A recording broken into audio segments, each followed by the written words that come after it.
Me sinto muito honrado em estar neste lugar, neste púlpito. Esta igreja me traz muitas memórias.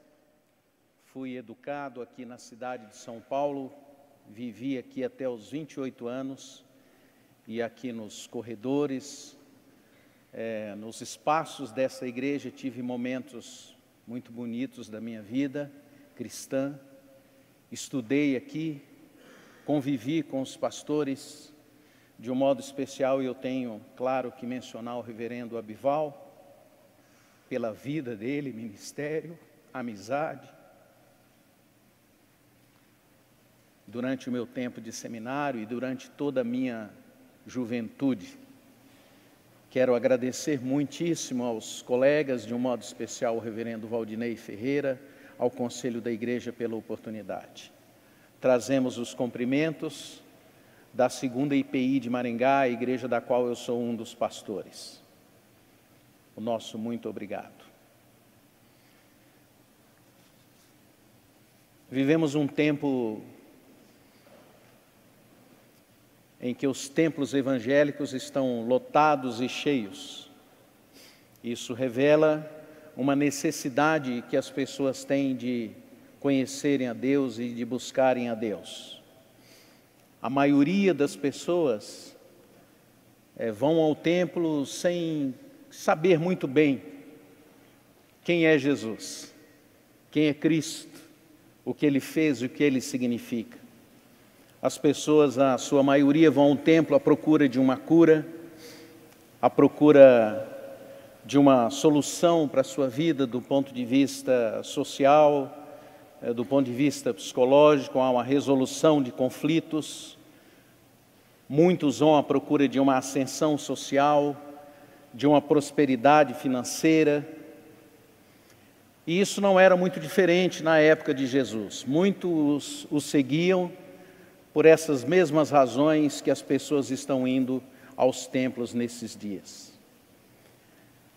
Os discípulos de Jesus, muitos deles o seguiam porque esperavam, de fato, que Jesus resolvesse algumas questões que os envolviam. Muitos o seguiam porque esperavam em algum momento obter o poder político, como todos, de modo simples, ao ler o Evangelho, vão perceber isso. Eles esperavam que Jesus fosse um líder político, o rei que libertasse Israel das garras do Império Romano. Muitos também seguiam a Jesus porque viam nele um religioso, um profeta, um sacerdote, um enviado de Deus, também com esse mesmo propósito de libertar o povo de Israel das garras do Império Romano. E a política naquela fase estava muito misturada com as questões religiosas. Um líder religioso era um líder político e vice-versa também era verdadeiro. Outros iam a Jesus porque Jesus era diferente, um mestre, e eles o viam como uma espécie de um guru, de alguém que poderia lhes ensinar, alguém que poderia lhes dar uma sabedoria. Eles viam em Jesus também alguém que poderia resolver os seus problemas imediatos, resolver questões de alimento, resolver curas, a expulsão de demônios, um livramento de algum perigo. Mas, de fato, eles não sabiam quem era Jesus. Eles não criam em Jesus. O contexto em que Jesus está falando aos discípulos é um contexto de transição, no qual a presença física de Jesus já não mais existiria daí a algum tempo. Eles teriam então que conviver agora não mais com a presença física de Jesus. Jesus estava lhes anunciando que Ele iria morrer, que Ele iria para a cruz, que Ele iria ressuscitar, que Ele iria ao Pai e que voltaria para morar no coração deles. Ele os promete e diz que era assim que Ele faria. Mas os discípulos não queriam isto. Todas as vezes que Jesus mencionava a sua ressurreição, eles reagiam mal, eles se entristeciam, eles ficavam confusos, porque afinal de contas conviver com uma pessoa como Jesus era algo maravilhoso. É uma pessoa terna, uma pessoa bondosa, uma pessoa equilibrada, uma pessoa sensata, que ainda por cima resolviam muitos dos problemas que eles tinham imediatamente. Então eles não concebiam a possibilidade deles viverem sem essa presença física de Jesus, sem as soluções que Jesus dava a eles para aqueles momentos de vida.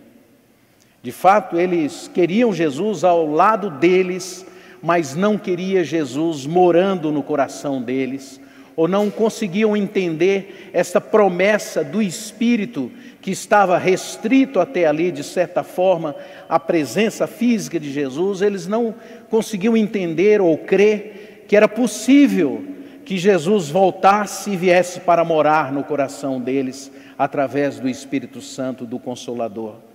E Jesus diz então para eles que o Espírito Santo, quando ele voltasse, o Espírito Santo voltasse, que o Espírito nos ensinaria todas as coisas.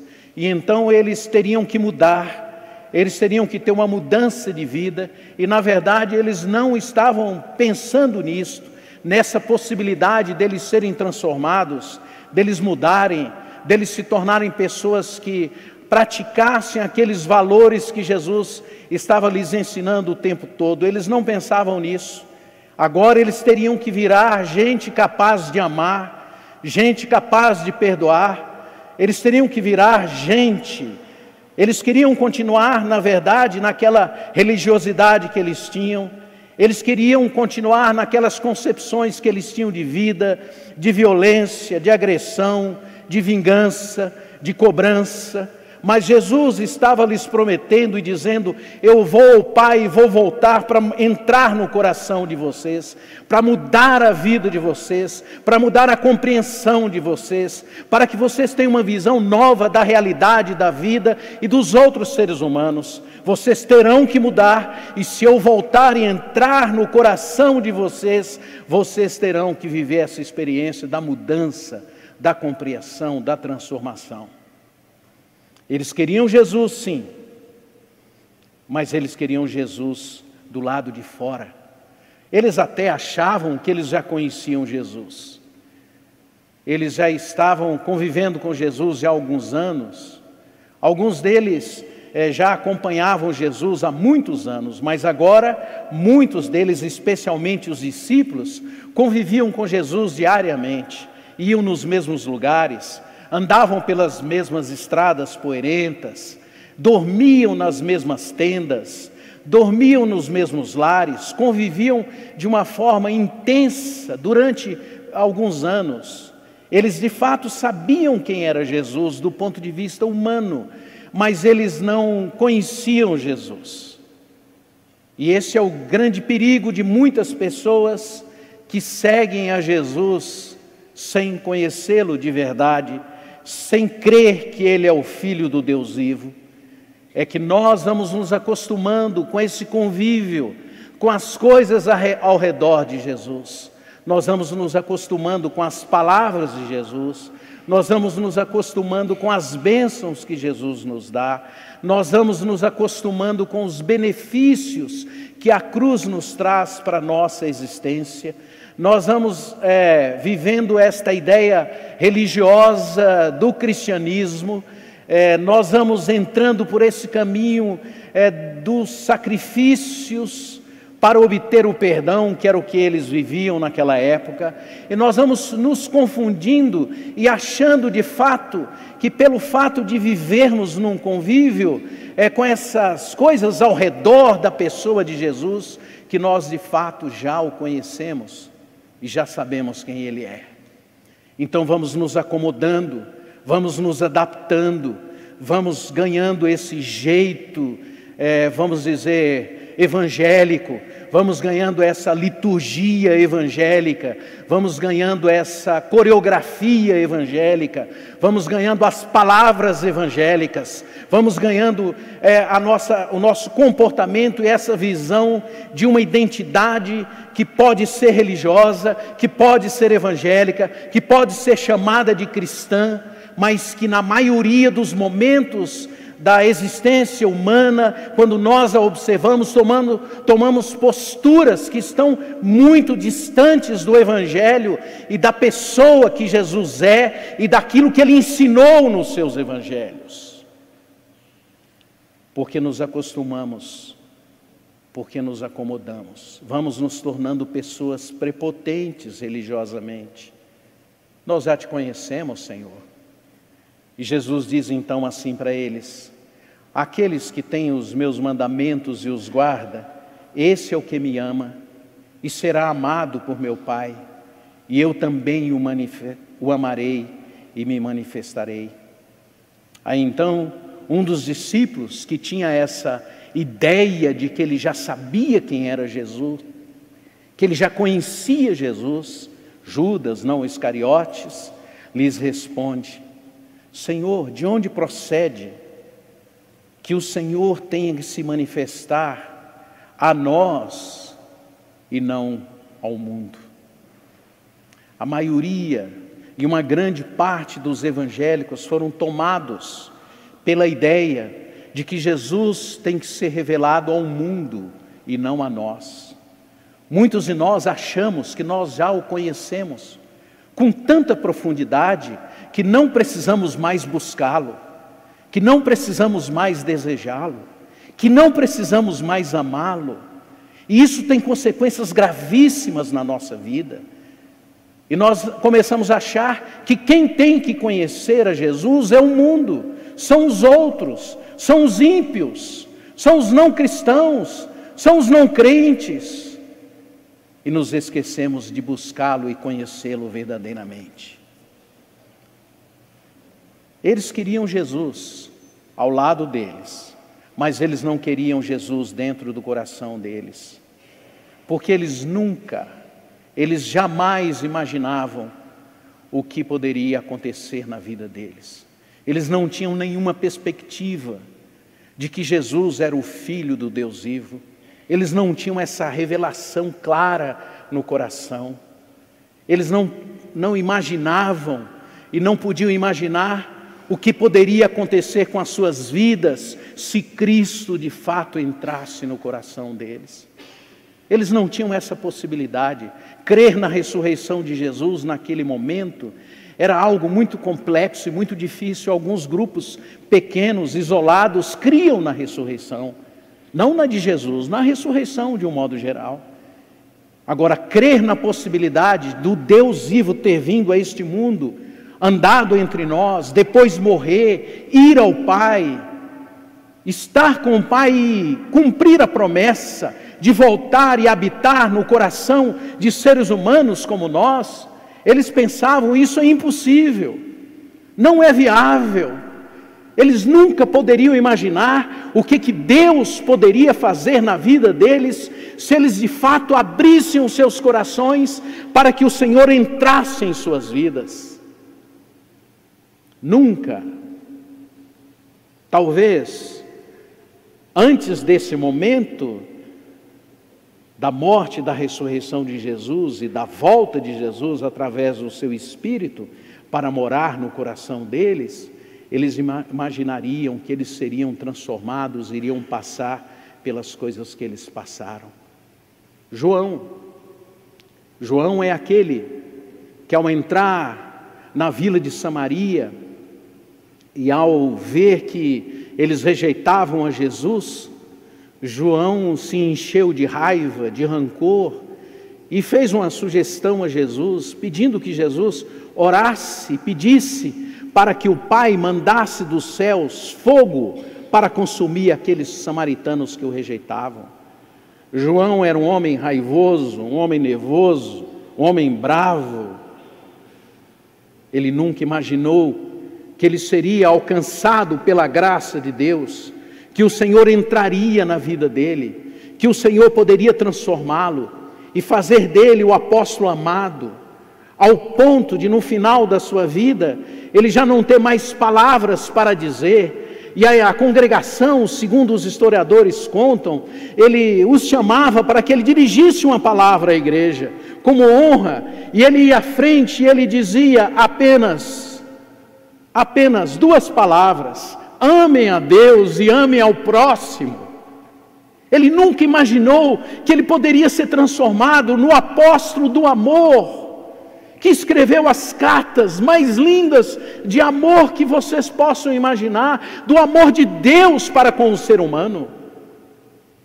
Pedro inconstante, temperamento difícil, nervoso, bravo, ele nunca poderia imaginar que Deus poderia vir, entrar dentro da vida dele, morar num ser humano como ele, transformar a sua vida de tal forma que ele pudesse se levantar diante de uma multidão hostil à pessoa de Jesus e proclamar e dizer aos seus compatriotas judeus: nós o crucificamos e o colocamos na cruz. Ele nunca imaginou que ele poderia proclamar e dizer que Jesus era o Filho do Deus vivo. Jamais ele imaginou isto. Pedro nunca imaginou que ele iria sofrer as coisas que ele sofreu por amor, ao ponto de, quando ele foi crucificado, ele ter pedido para ser crucificado de cabeça para baixo, segundo os historiadores, para não ser confundido com Jesus. O apóstolo Paulo, perseguidor, ele jamais imaginou que aquele encontro que ele teve na estrada de Damasco poderia mudar a sua vida de tal forma que ele se tornasse aquele que ia sofrer nas prisões, aquele que iria ser martirizado, porque um dia ele entendeu e a sua mente se abriu e foi dada a ele uma revelação de que Jesus Cristo era o Filho do Deus vivo. Ele jamais imaginaria o que viria a acontecer na sua vida: ser preso, martirizado, ao ponto de dizer: eu me desesperei e desejei até mesmo tirar a minha vida, mas o Senhor me livrou da boca do leão, diz ele.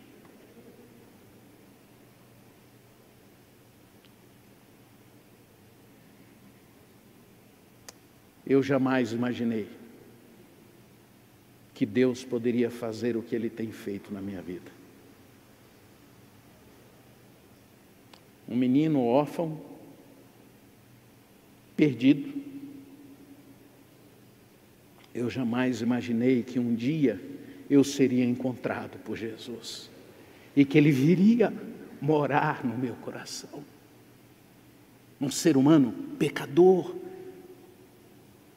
Eu jamais imaginei que Ele poderia fazer de mim um ser humano digno, transformado, mudado. Eu jamais imaginei que eu poderia ter um Pai eterno. Eu jamais imaginei que eu poderia ter muitos pais, como são aqueles que vivem nas igrejas e são um pouco mais idosos por mim. Eu jamais imaginei que eu poderia ter muitas mães, que são aquelas senhoras que cuidaram de mim enquanto criança, enquanto jovem. Eu jamais imaginei que um homem, um jovem, que nunca ouviu uma palavra de conforto dito por alguém: olha, eu amo você. Eu jamais imaginei que eu poderia ter um lar, ter uma família, ter uma casa, ter uma mulher para amar, ter filhos. Eu jamais imaginei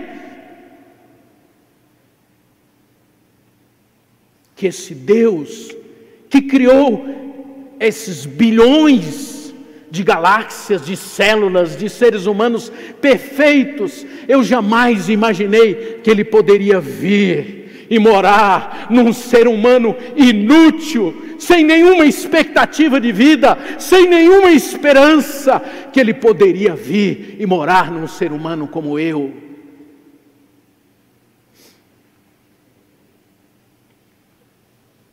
Quando menino, ainda jovenzinho, trabalhava aqui nos escritórios, aqui em São Paulo. Era naquela época eles chamavam a gente de office boy. E eles começaram a colocar um apelido em mim. Eu sou filho de baianos. E na minha casa ainda tinha aquele sotaque baianês, né? E então nos escritórios onde eu trabalhava, eles me chamavam de baianinho. E eu ficava triste com aquilo às vezes, porque eles me chamavam de baianinho sempre que acontecia alguma coisa errada no escritório ou que eu fazia alguma coisa errada. E eu fui convivendo com aquilo, até que um dia, eu não sei nem como explicar isso a vocês. Um dia o Senhor, na sua graça, veio ao meu coração. Eu fui invadido por algo extraordinário. E naquela noite eu disse a Deus que eu cria nele, que eu queria que ele vivesse dentro de mim, com toda a intensidade possível, e que eu permitisse que ele vivesse de forma intensa. Aí na segunda-feira fui para o escritório, isso foi num sábado. Cheguei no escritório, eles gritaram assim: "Ei, baianinho!" Eu falei: "Não, aqui é um filho de Deus, habitado pelo Deus vivo, um ser indigno, mas que o Senhor resolveu morar no coração. Nesta manhã você está aqui, e eu preciso proclamar para você. Nem olhos viram, nem ouvidos ouviram, nem jamais penetrou no coração humano o que Deus tem preparado para aqueles que o amam." Que o Senhor seja louvado e que Ele habite o seu coração com toda a intensidade. Que a sua vida seja transformada a cada dia, que o seu lar seja transformado a cada dia, que esta igreja seja transformada a cada dia, por causa da presença dEle nos nossos corações. Que o Senhor nos abençoe. Amém.